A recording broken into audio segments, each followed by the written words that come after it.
Welcome to யாவரும் கேளீர். நான் உங்கள் பத்ரி பேசுகிறேன். நேற்றைக்கு திட்டமிட்டபடி மார்ச் 31 எஸ்பிபி அவர்களுடைய உருவச்சிலை திறக்கப்பட்டது. எம்எம் கீரவாணி அவர்கள் அந்த சிலையை திறந்தார். த ஸ்டாச்சு வாஸ் கன்ஸ்ட்ரக்டட் அட் விடி பத்ரபாடு சான்ஸ்கிரிட் பவன் இன் பாலக்காடில் இருக்கக்கூடிய சான்ஸ்கிரிட் பவனில் அந்த ஒரு அருமையான அவர் வணங்குற மாதிரியாக எல்லாரையும் பார்த்து கும்பிட்ற மாதிரி. எஸ்பிபினாலே ஹம்பிள், ரொம்ப கைண்ட் ஹம்பிள் ஸ்மைலிங் ஃபேஸோடு இருக்கக்கூடியவர், மிக திறமையானவர். அவரை மாதிரி ஒரு திறமையான ஒரு பிளேபேக் சிங்கர் இதுக்கு முன்னாடியும் அதுக்கப்புறமும் யாரும் வரப்போறதில்லை. And eternal tribute to the eternal singer, ethereal singer அப்படின்னு சொல்லிட்டு ரொம்ப அழகாக அந்த சமம் அப்படிங்கிற அவங்க தான் இதை ஏற்பாடு பண்ணியிருந்தாங்க. எஸ்பிபி ஃபேமிலி வந்திருந்தாங்க. மனோரமா ஆன்லைன் இது அவங்க தான் ஆன்லைனு டெலிவிஷன் பார்ட்னர், எல்லாமே அவங்க தான். எல்லா சிங்கர்ஸும், அதாவது சித்ராமாலேருந்து எம்எம் கீரவாணிலேருந்து பாலக்காடு ஸ்ரீராமு எல்லாரும் வந்திருந்தாங்க. அதுக்கப்புறம் அந்த இசை நிகழ்ச்சியும் பிரமாதமாக நடந்தது. எஸ்பிபி சரண் வந்திருந்தார், ஹரிஹரன் வந்திருந்தார். நேற்றைக்கு சுஜாதா பர்த்டே, சுஜாதா வந்திருந்தாங்க. உன்னி மேனன், அனூப் சேகர், இன்னும் நிறைய ஏராளமான சிங்கர்ஸ் வந்திருந்தாங்க. ஒட்டுமொத்தமாக எல்லாருமே லெஜண்ட் எஸ்பிபி அவர்களுக்கு மரியாதை செலுத்தினாங்க. அவருடைய புகழஞ்சலி, அவருக்கு புகழஞ்சலியாக இருந்தது. மனோவும் வந்திருந்தார். ஸோ ஒட்டுமொத்தமாக எஸ்பிபி ஃபேமிலி வந்திருந்தாங்க.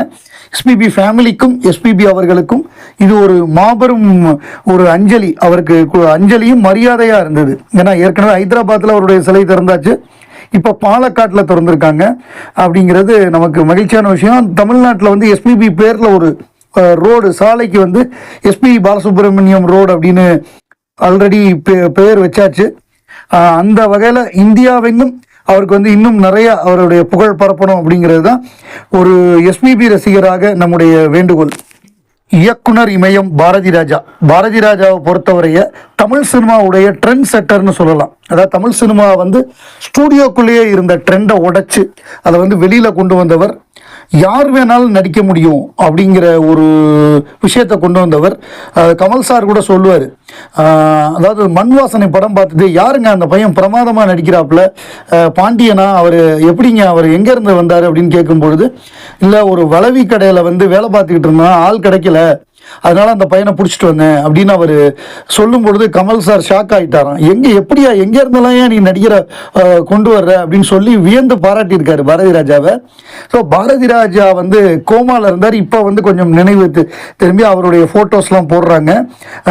அவரை பார்க்கும்பொழுதே நமக்கு கஷ்டமாக இருக்குது. எப்படி இருந்த பாரதி ராஜா, பயங்கர சுறுசுறுப்பாக, அதாவது ஜீன்ஸ் பேண்ட்டும் டிஷர்ட்டையும் போட்டுக்கிட்டு இங்கிலீஷில் பேசிக்கிட்டு அப்படி சுறுசுறுப்பாக இருக்கக்கூடியவர் பாரதி ராஜா.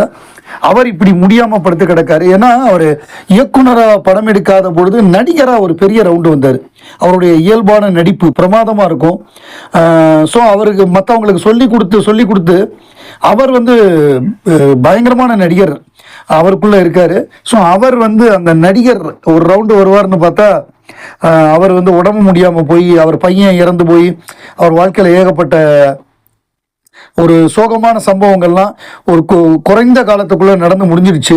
ஸோ அவர் மீண்டு வரணும். இப்போ பார்க்குறதுக்கு கொஞ்சம் சிரிச்சுக்கிட்டு ஒரு இதுவாக இருக்கார். பட்டு இன்னும் மீண்டு அவர் எந்திரிச்சு உட்கார்ற அளவுக்கு வரணும். அது என்னதான் வயது ஆகியிருந்தாலும் அவரெல்லாம் இன்னொரு பல ஆண்டுகள் அவரெல்லாம் இருக்க வேண்டியவர். தமிழ் சினிமாவுடைய பொக்கிஷம்.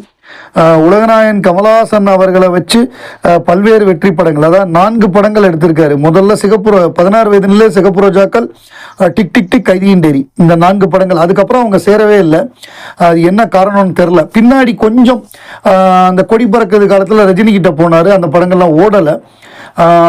ட்ரை பண்ணியிருப்பாங்க, பல காரணங்கள்னால நடக்காமல் போயிருக்கும். ஏன்னா அந்தந்த காலகட்டத்துக்கு வெவ்வேறு விதமான இயக்குநர்கள் வந்திருப்பாங்க.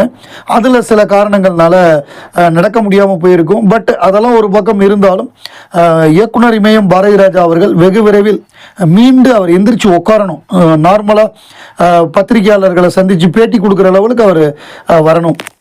நெப்போலியனை பொறுத்தவரைய ரொம்ப ஒரு அருமையான மனிதர். நல்ல நடிகர், அருமையான மனிதர். இப்போ அமெரிக்காவில் இருக்கார். அவர் தசாவதாரம் படம் அவருக்கு எப்படி வாய்ப்பு வந்தது அப்படின்னு சொல்கிறாரு. சொல்லும் பொழுது அவர் எப்படின்னா, முதல்ல வந்து மருதநாயகத்தில் நடிக்க மாட்டேன்ட்டார். ஒரு கொடுமையான வில்லனா, சார் நான் உங்களுக்கு வில்லனாக நடிக்க மாட்டேன் சார்ன்ட்டார். அதை சொல்லிட்டு என்ன காரணம்னா, அவர் அந்த சமயத்தில் வந்து சில படங்கள் கதாநாயகனை வேற நடிச்சுக்கிட்டு இருந்தார். நான் இப்போ இதில் வில்லனாக நடிச்சேன்னா அதுவும் பாதிக்கும், ப்ளஸ் உங்கள்கிட்ட ஏதாவது பாசிட்டிவ் கேரக்டர் இருந்தால் சொல்லுங்கள், நான் எந்த கேள்வியும் கேட்காம நடிக்கிறேன் அப்படின்னு இருக்காரு. அப்படி அவர் நடித்தது தான் விருமாண்டி. கேள்வியே கேட்காம நடித்தார். அதுக்கப்புறம் அவரை கூப்பிட்டு நீங்கள் ஒரு கேரக்டர் பண்ணணும் தசாவதாரத்தில் அப்படின்னோடனே, சார் இது என்ன மாதிரி கேரக்டர் அப்படின்னோடனே, இது வந்து இரண்டாம் குலோத்துங்க சோழன், எனக்கு வந்து இரண்டாம் குலோத்துங்க சோழன்னொடனே உங்கள் ஞாபகம் தான் வருது, வேறு யாருமே என்னால் யோசிக்க முடியல சார், சின்ன கேரக்டராக இருக்கே, இன்னும் வேறு ஏதாவது அப்படின்னோடனே, இல்லை நெப்போலியன் படத்தில் வந்து 10 கேரக்டர் நான் தான் பண்ணுறேன், வேறு யாருமே தெரிய மாட்டாங்க, அதை தவிர வெளியில் தெரியக்கூடிய கேரக்டர்னால் நீங்கள் தான் இருப்பீங்க, எனக்கு அப்புறம் நீங்கள் பண்ணுங்க, உங்களுக்கு வந்து இது நல்ல பேரை ஏற்படுத்தி கொடுக்கும். கொஞ்சம் நெகட்டிவ் ஷேடு தான் இருந்தாலும் நீங்கள் எனக்காக பண்ணுங்க. ஏன்னா அந்த யானையில் உட்காந்து இரண்டாம் குலோத்துங்க சோழனா உங்கள் உயரத்துக்கு உங்கள் அந்த ஜெய்ஜாண்டிக்காக நீங்கள் வந்தால் தான் அது ரெண்டாம் குலோத்துங்க சோழனா இருக்கும், இல்லைன்னா அது வேற யாராவது நடித்தா நல்லா இருக்காது அப்படின்னு. சரி சார் நான் உங்களுக்காக நடிக்கிறேன் சார்ன்ட்டாரு. இப்போ என்ன வெயிட் அப்படின்னோடனே 98 kg சார் அப்படின்னோடனே, இல்லை நீங்கள் இன்னும் நல்லா சாப்பிட்டு எக்ஸசைஸ் பண்ணி இன்னும் 10 kg ஏற்றுங்க, 108 கிலோ கொண்டு வாங்க, இன்னும் 3 மாதம் கழிச்சு தான் நம்ம ஷூட்டிங் ஆரம்பிக்க போகிறோம் அப்படின்னு. சரி சார்ன்ட்டாரு. இவர் நல்லா உடம்பை ஏற்றி கொண்டாரு. அந்த பர்டிகுலர் போர்ஷனுக்கு மட்டும் 18 கோடி ரூபா செலவு பண்ணியிருக்காங்க அந்த காலகட்டத்திலேயே. அந்த மாதிரி செட்டு போட்டு அவ்வளோ பிரம்மாண்டமாக எடுத்திருக்காங்க. அது எனக்கு மிகப்பெரிய பேரை உருவாக்கி கொடுத்தது அப்படின்னு சொல்கிறாரு. அதுக்கப்புறம் கமல் சார் வந்து சபாஷ் நாயுடுன்னு ஒரு படம் எடுக்க வந்தார் அமெரிக்கா வரும்பொழுது நான் ஃபோன் பண்ணேன், சார் வந்திருக்கீங்களாமே, நான் வந்து பார்க்குறேன் சார் அப்படின்னோடனே, அவர் வந்து போய் பார்த்துருக்காரு கலிஃபோர்னியாவில் பார்க்குறப்ப, அதுக்கப்புறம் அட்லாண்டாவில் எடுக்கலாம் அப்படின்னு பிளான் பண்ணியிருக்காங்க. சொன்ன உடனே அட்லாண்டா என் வீட்டிலேருந்து 3 மணி நேரம் தான் சார், நான் வந்துடுறேன் சார்ட்டு இவர் அட்லாண்டா போயிட்டார். அங்கே போய் அவங்க படப்பிடிப்பு நடத்துறதுக்கு என்னென்னலாம் தேவை, யாரெல்லாம் என்னென்னலாம் அந்த ப்ரிமினரியாக பண்ணுவாங்கல்ல, ஸோ அது எல்லா ஏற்பாடும் கூடவே இருந்திருக்காரு நம்ம நெப்போலியன். அப்புறம் இந்த படத்தில் நெப்போலியனை நடிக்க வைக்கிறதாவும் ஒரு பேச்சு இருந்திருக்கு. டைரக்டரு மற்றவங்கெல்லாம் பேசியிருக்காங்க ஒரு கேரக்டர் அவரை பண்ண சொல்லலான்னு.